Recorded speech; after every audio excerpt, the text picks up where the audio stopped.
श्री स्वामी समर्थ. अमावस्येचा दिवस हा स्नान, दान, तर्पण यासाठी अत्यंत खास आणि महत्त्वाचा मानला जातो. ज्येष्ठ महिन्याची अमावस्या ही बुधवारी 25 जूनला आलेली आहे.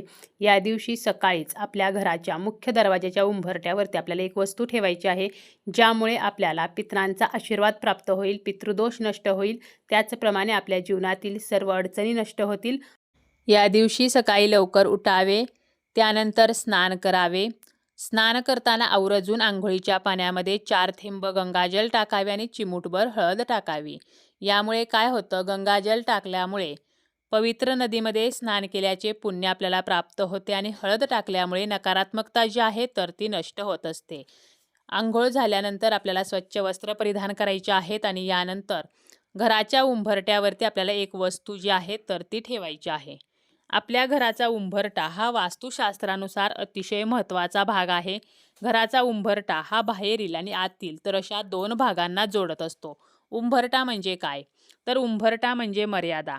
मनुष्य जेव्हा बाहेरील वातावरणातून घरामध्ये प्रवेश करतो तर तेव्हा हाच उंबरठा त्याला संयम रेषेची, मर्यादेची जाणीव करून देत असतो. उंबरट्याला मर्यादा पुरुषोत्तम असे सुद्धा म्हणतात. उंबरट्याची पूजा स्त्री पुरुष दोघे सुद्धा करू शकतात. उंबरट्यामुळेच घराची चौकट पूर्ण होते.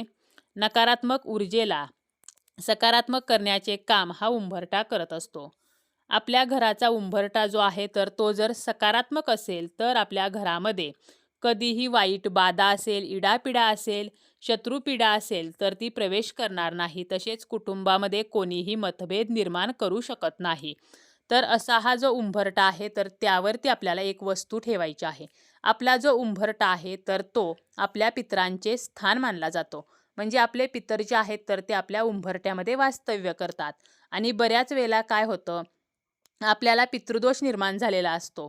पितृदोष का लागतो, तर आपण जर आपल्या पितरांची व्यवस्थित सेवा केलेली नसेल किंवा त्यांच्या बाबतीत आपल्याकडून काही चूक झाली असेल तर पितृदोष निर्माण होतो.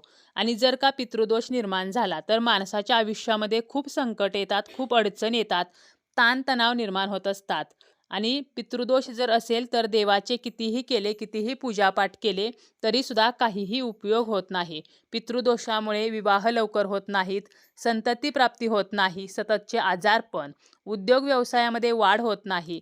त्याचप्रमाणे मुलांच्या, आपल्या घरातील सदस्यांच्या प्रगतीमध्ये अडथळे निर्माण होत असतात. आपल्या कुटुंबाची कधीही पितृदोषामुळे प्रगती होत नाही.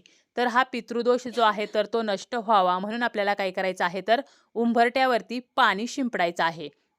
ज्यामुळे हे पाणी आपले पितर ग्रहण करतात आणि ते तृप्त होतात आणि आपल्याला आशीर्वाद देत असतात. आणि पितरांचा आशीर्वाद जर मिळाला तर आपल्याला कधीही पितृदोषाचा सामना करावा लागत नाही.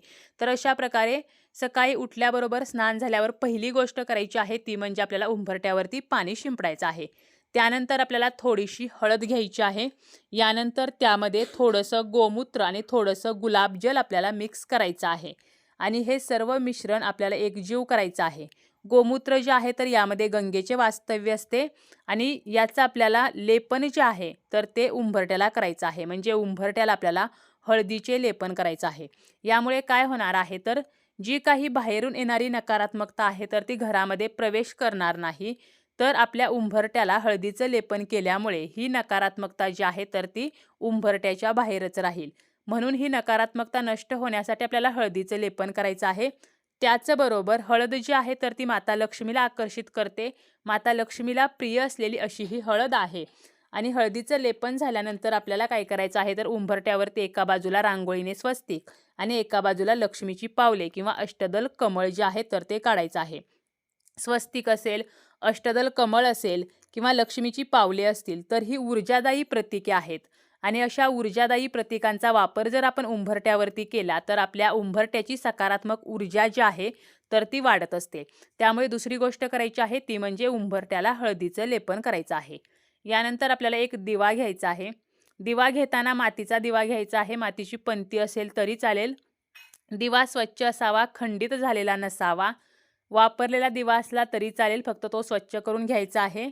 या दिव्यामध्ये आपल्याला तेलाचा किंवा तुपाचा वापर करायचा आहे आणि मुख्य दरवाजा जो आहे आपला त्याचा जो उंबरठा आहे तर त्या ठिकाणी आपल्याला हा दिवा प्रज्वलित करायचा आहे. दिव्याची जी वात आहे तर त्याची दिशा उत्तरेला करायची आहे आणि आपल्याला या दिव्यामध्ये आपल्याला काही वस्तू टाकायच्या आहेत.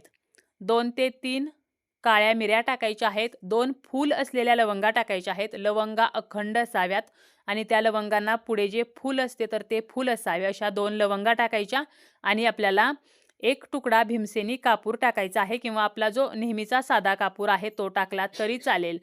अशा प्रकारे या वस्तू आपण दिव्यामध्ये टाकल्यामुळे लवंगांमुळे माता लक्ष्मी जी आहे तर ती आकर्षित होते आणि कापूर जो आहे आणि काळ्या मिऱ्या ह्या नकारात्मकता नष्ट करण्याचं काम करतात. कापूर जो आहे तर तो विरघळून जातो आणि मिऱ्या आणि लवंगा ज्या आहेत तर त्या तशाच राहणार आहेत.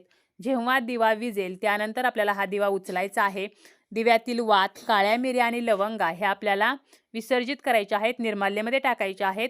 दिवा जो आहे तर तो स्वच्छ करून ठेवायचा आहे. तर असा दिवा आपण सकाळी लावू शकतो किंवा आपण संध्याकाळी जरी लावला तरी सुद्धा चालेल. यामुळे सुद्धा जी काही नकारात्मकता आहे, इडापिडा आहे ती नष्ट होणार आहे.